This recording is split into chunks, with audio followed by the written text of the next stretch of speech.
everyone, and welcome to McGinn's Woodshop. Today I'm going to walk you through a little bit of the process on how I make this sign. It's made out of 6x6 lumber. The dimensions are approximately about 4 feet high, about 4 feet wide, give or take, based off a picture from Pinterest. And my client is just looking for the same exact sign except with her name. So here's a little demonstration of what she sent me, what she wants. And at the same time, I'm going to try and replicate that, but make it her own. Start by measuring this. Nice 4 feet long. So go ahead and put a mark there. Now in this case, I want the final height to be 48 inches. So I'm just going to bring this to 50 just to make sure I got a little extra to play with. Just in case there's maybe something on the inside that I want to chop off.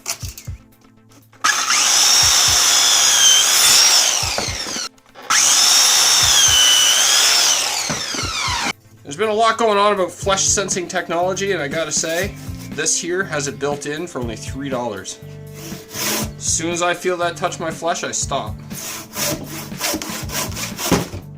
And there it is. That's all it takes.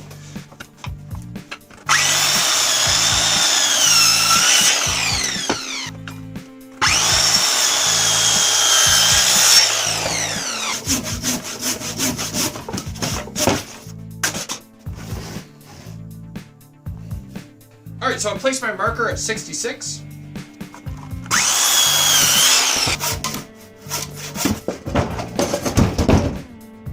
That was safe. It's like easy peasy, not a problem. I gotta square and clean this all up, make it look nice and pretty, and then we will be all set to do our layout on it.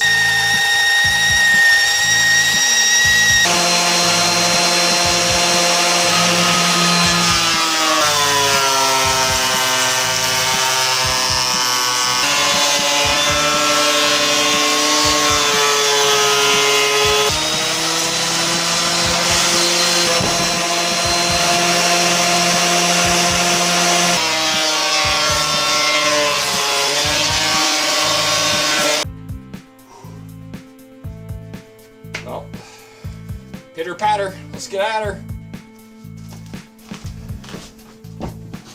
So what we're going to do is we're going to find the halfway point, which will be 2 feet. And we'll mark it off.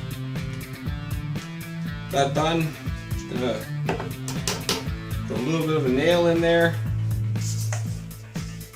And that'll be my highest point. And then what I'll do is I'll measure off on the sides where I want the arc to end. I'll go down the same length on each side and trace it.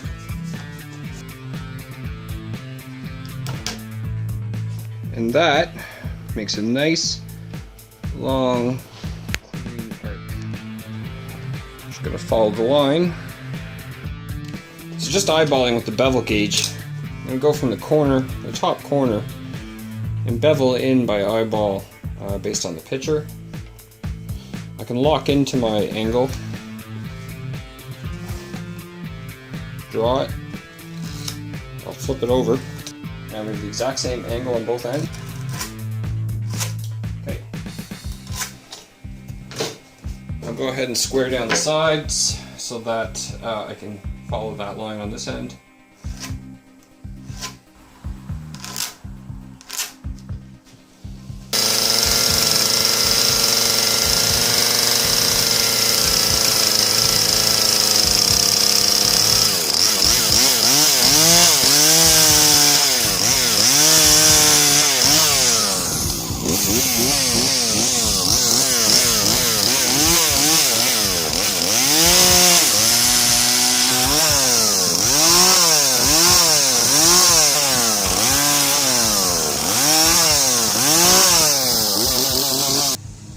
Okay, so with the line roughed out here, I'm just going to go ahead and use some hand tools now to clean down the edge and cause that arc. And how I'm going to start is I'll start from this end and move my way back. And that way, as I keep applying strokes more and more, the arc will go down instead of up. So let's go ahead and do that.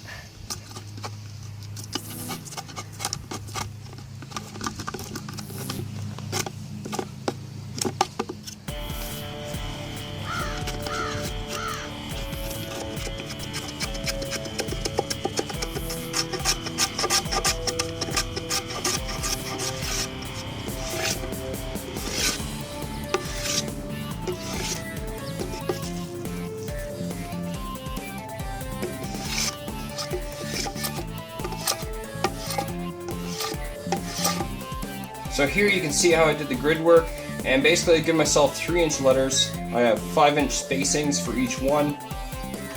Okay, so to make the dados in these, I'm going to go ahead and use my skill saw, and I've just set the depth.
And so with the template all cleaned up, I can place it on the actual face, line them up together, and I have a router template to cut out my letters.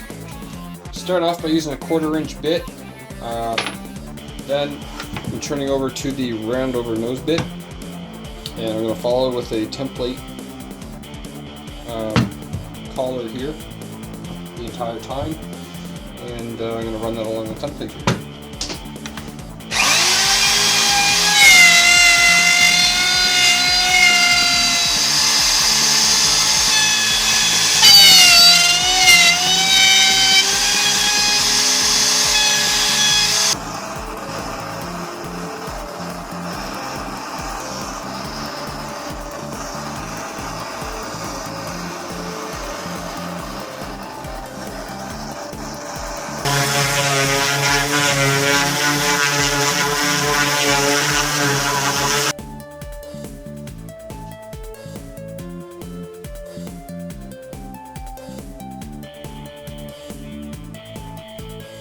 So I went ahead and just warmed up some water, and I'm warming up my epoxy resin.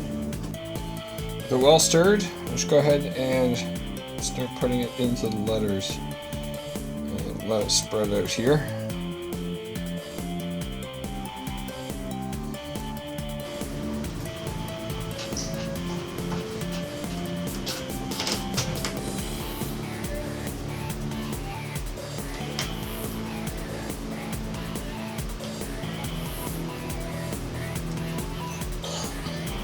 With this in place, I'm going to go ahead and screw down so I can mark on the actual sign where to screw through.